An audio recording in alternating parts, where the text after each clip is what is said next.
नमस्कार दोस्तों, मैं संजय थोरावड़े। आज का मेरा टॉपिक है definition of schedule caste, schedule tribe and other backward classes, यानी अनुसूचित जाति, अनुसूचित जनजाति और अन्य पिछड़ा वर्ग की परिभाषा। हालांकि आज के टॉपिक में इस वर्गों की परिभाषा करते हैं तो इन वर्गों का वर्गीकरण, क्लासिफिकेशन और इस वर्गों को कौन से क्राइटेरिया के आधार पर आरक्षण की सूची में शामिल किया गया है और ये वर्गों को आरक्षण के सूची में शामिल करने के लिए कौन सी प्रक्रियाएं अपनाई जाती है, ये जानते हैं। संविधान का आर्टिकल 341 अनुसूचित जाति, शेड्यूल कास्ट, आर्टिकल 342 अनुसूचित जनजाति, शेड्यूल ट्राइब और आर्टिकल 340 अन्य पिछड़ा वर्ग, अदर बैकवर्ड क्लासेस, इन वर्गों के लिए है। पहले आर्टिकल 341 और आर्टिकल 342 के प्रावधानों पर चर्चा करते हैं। आर्टिकल 341 क्लास 1 के तहत भारत के प्रेसिडेंट राज्य या केंद्र शासित प्रदेश के गवर्नर के साथ परामर्श करने के बाद पब्लिक नोटिफिकेशन द्वारा राज्य या केंद्र शासित प्रदेश में रहे क्षेत्रों में जातियाँ और जनजातियाँ यानी कास्ट, रेसेस, ट्राइब्स या उनके गुट, उन्हीं को शेड्यूल कास्ट की सूची में शामिल करने की सिफारिश करते हैं या ओमिशन करने का सुझाव देते हैं। आर्टिकल 341 के क्लास 2 के तहत पार्लियामेंट क्लास 1 के अनुसार प्रेसिडेंट द्वारा नोटिफाई किए गए जातियाँ और जनजातियाँ या उनके गुट, इनका कानून के तहत शेड्यूल कास्ट की सूची में शामिल करते हैं। या अगर किसी वर्ग को सूची से ओमिशन करने का सुझाव है तो उस जातियों को सूची से ओमिट करने का भी अधिकार पार्लियामेंट को ही है। इस बारे में पार्लियामेंट प्रेसिडेंट के सुझाव का संशोधन करने के बाद ओमिशन का निर्णय लेती है। इसको डिशेड्यूल ऑफ कास्ट कहा जाता है। यानी राष्ट्रपति को राज्यपाल से परामर्श करने के पश्चात अनुसूचित जातियों की सूची बनाकर पार्लियामेंट के सामने रखने का अधिकार है, लेकिन पार्लियामेंट के पास उन जातियों को अनुसूचित जातियों के सूची में शामिल करने का या ओमिट करने का पूरा अधिकार बहाल है। दूसरा, आर्टिकल 342 के क्लास 1 और क्लास 2 ये शेड्यूल ट्राइब के लिए है। अभी हम लोगों ने आर्टिकल 341 का क्लास 1 और क्लास 2 के तहत शेड्यूल कास्ट के प्रावधान पर चर्चा की। वही सिमिलर प्रावधान आर्टिकल 342 के क्लास 1 और क्लास में 2 है। इसमें बदलाव इतना है कि आर्टिकल 342 में शेड्यूल ट्राइब वर्गों को द ट्राइब और ट्राइबल कम्युनिटीज़ यानी जनजाति या आदिवासी समुदाय कहा गया है। ऊपरी चर्चा किए गए आर्टिकल 341 और 342 में शेड्यूल कास्ट, शेड्यूल ट्राइब की परिभाषा डिफाइन नहीं की गई थी, इसलिए राष्ट्रपति को सन 1950 में एक नोटिफिकेशन जारी करनी पड़ी और इसके प्रावधानों के तहत SC/ST वर्गों की परिभाषा निर्देश की गई। तो पहले शेड्यूल कास्ट की डेफिनेशन देखते हैं। Extreme social, educational and economic background arising out of the traditional practice of untouchability, यानी अस्पृश्यता की पारंपरिक प्रथा रूढ़ियाँ, इनके प्रभाव के कारण निर्माण हुई बहुत कठिन सामाजिक, शैक्षणिक और आर्थिक पृष्ठभूमि वाले वर्गों का एक समूह। इस परिभाषा में अनटचेबिलिटी का तत्व महत्वपूर्ण माना गया है और इन वर्गों का सामाजिक, शैक्षणिक और आर्थिक पिछड़ापन एक अन्य महत्वपूर्ण कारण है। तो आरक्षण का आधार ये सोशल, एजुकेशनल एंड इकोनॉमिक पिछड़ापन है।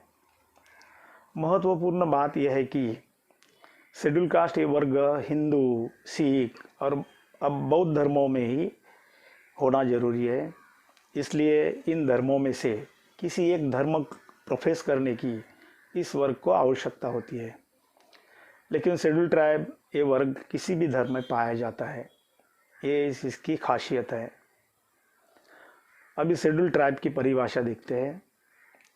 indication of primitive traits, distinctive culture, geographical isolation, shyness of contact with the community at large, and backwardness. यानी आदिम लक्षणों के संकेत विशिष्ट संस्कृति, भौगोलिक अलगाव, बड़े पैमाने पे समुदाय के साथ संपर्क रखने की शर्मिंदगी और पिछड़ापन। यानी कि प्राचीन रीति रिवाजों का या परंपराओं का पालन करना, किसी विशेष संस्कृति को अपनाना, त्यौहार मनाने की विशिष्टता, पोशाक में अंतर, फिर भौगोलिक अलगाव यानी पहाड़ी क्षेत्रों में निवास और बड़ी संख्या में अन्य समुदाय के साथ कम मिलाप, यानी ये वर्ग मुख्य धारा में शामिल नहीं हुआ था और अंत में उनका पिछड़ापन। ये थी अनुसूचित जाति, अनुसूचित जनजाति की परिभाषा है। आइए अब अन्य पिछड़ा वर्ग अदर बैकवर्ड क्लासेस ओबीसी से संबंधित आर्टिकल 340 के प्रावधानों को देखते हैं। हालांकि आर्टिकल 340 ये अदर बैकवर्ड क्लासेस वर्ग से संबंधित है और इसमें पिछड़े वर्गों की स्थिति की जांच यानी इन्वेस्टिगेशन करने के लिए एक आयोग का गठन करना ऐसा है। आइए हम ये आर्टिकल के सभी प्रावधानों पर चर्चा करते हैं और बाद में आयोग के गठन के ऊपर भी चर्चा करेंगे। तो आर्टिकल 340 ये कहता है appointment of commission to investigate the condition of backward classes. Article 340 के क्लास 1 में कहा गया है प्रेसिडेंट अपने आदेश के तहत योग्य व्यक्तियों को शामिल करके एक आयोग की नियुक्ति कर सकते हैं और वह आयोग भारत के सभी क्षेत्रों में सामाजिक और शैक्षणिक रूप से पिछड़े वर्गों की स्थिति की जांच कर ऐसे वर्गों को आइडेंटिफाई करेगा और उनकी स्थिति की निगरानी करके उस वर्ग के सामने आने वाली समस्याओं की समीक्षा करेगा और संबंधित राज्य द्वारा उनकी समस्याओं के समाधान के लिए क्या उपाय किए गए हैं और उन्हें किस प्रकार के अनुदान दिए जाने चाहिए, इन सब का ब्यौरा आयोग द्वारा इकट्ठा करना जरूरी है। विशेष रूप से इस आयोग के गठन किए जाने वाले आदेश में ही आयोग द्वारा कौन सी प्रक्रियाएं ओबीसी क्लास आइडेंटिफाई करने के लिए अपनाई जानी चाहिए, ये भी निर्देशित किया जाता है। आर्टिकल 340 में क्लास 2 के तहत नियुक्त किए गए आयोगों को दिए गए निर्देश के तहत आयोग द्वारा सभी मामलों की समीक्षा होनी चाहिए और आयोग द्वारा राष्ट्रपति को उचित रिकमेंडेशन के साथ एक सटीक रिपोर्ट देने की आवश्यकता होती है। और अंत में आर्टिकल 340 के क्लास 3 के तहत राष्ट्रपति द्वारा इस आयोग की रिपोर्ट पर जांच कर एक्शन टेकन मेमोरेंडम की एक प्रति पार्लियामेंट के दोनों सदन के समक्ष रखने की व्यवस्था करेंगे और आखिरकार इस रिपोर्ट को पार्लियामेंट ने मंजूरी देने की आवश्यकता होती है। उपरोक्त वर्गों को ओबीसी वर्ग में निर्धारित करने का प्रावधान ये सोशल और एजुकेशनल पिछड़ेपन पर निर्भर है। ओबीसी को आइडेंटिफाई करने के लिए सरकार द्वारा आर्टिकल 340 के तहत पहले सन 1953 में कालेलकर आयोग की स्थापना की गई और सन 1955 में ये आयोग द्वारा भारत सरकार को एक रिपोर्ट सौंपी गई, लेकिन सरकार द्वारा इस रिपोर्ट को स्वीकार नहीं किया गया और इस पर कोई एक्शन नहीं की गई।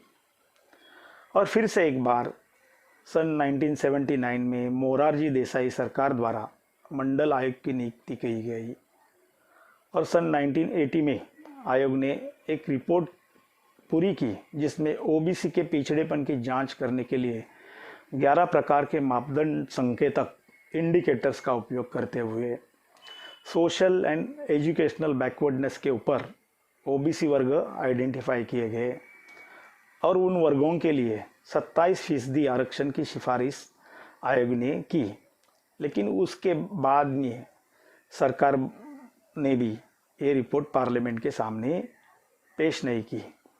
आखिर सन 1990 में वीपी सिंह सरकार द्वारा मंडल आयोग की रिपोर्ट को अंतिमता पार्लियामेंट में दोनों सदनों के सामने पेश किया गया और सरकार द्वारा इसे अपनाया और इम्प्लीमेंट किया गया। हालांकि सरकार के इस फैसले का बड़े पैमाने पे लोगों ने देश भर में कड़ा विरोध प्रकट किया, लेकिन सरकार पीछे हटी नहीं। तो आखिर सर्वोच्च न्यायालय में इंदिरा साहनी केस द्वारा इसको चुनौती दे दी गई और सन 1992 में सुप्रीम कोर्ट ने ओबीसी समुदाय को क्रीमी लेयर की शर्त लगाकर 27% आरक्षण देने को मंजूरी की। यह है आर्टिकल 340 का प्रावधान। आइए हम अभी इस विषय से संबंध से एक छोटे से टॉपिक को कवर करते हैं। इसमें किन कारणों की वजह से SC/ST व्यक्तियों के स्टेटस में बदलाव होता है ये देखते हैं। इसमें एक बात महत्वपूर्ण है कि जातियाँ या बाय बर्थ उस व्यक्ति को अपनी माता पिता से मिलती है, लेकिन देखना है कि नीचे बताए हुए कारणों से इसमें क्या प्रभाव पड़ता है। पहला कारण है marriage its effect on caste, यानी विवाह से जाति के स्टेटस पर होने वाला प्रभाव। तो जातियाँ बाय बर्थ मिलती है, इसलिए कोई भी पुरुष महिला जो जन्म से SC/ST OBC वर्गों की नहीं है तो वह केवल SC/ST OBC वर्ग के व्यक्ति से शादी करता है, तो इसलिए वह व्यक्ति पिछड़े वर्ग का सदस्य नहीं बनता। और यदि कोई पुरुष महिला जो जन्म से SC/ST OBC वर्ग के है और वही अदर कम्युनिटी के वर्ग से शादी करता है तो भी वह अपना SC/ST OBC ये स्टेटस बरकरार रखता है।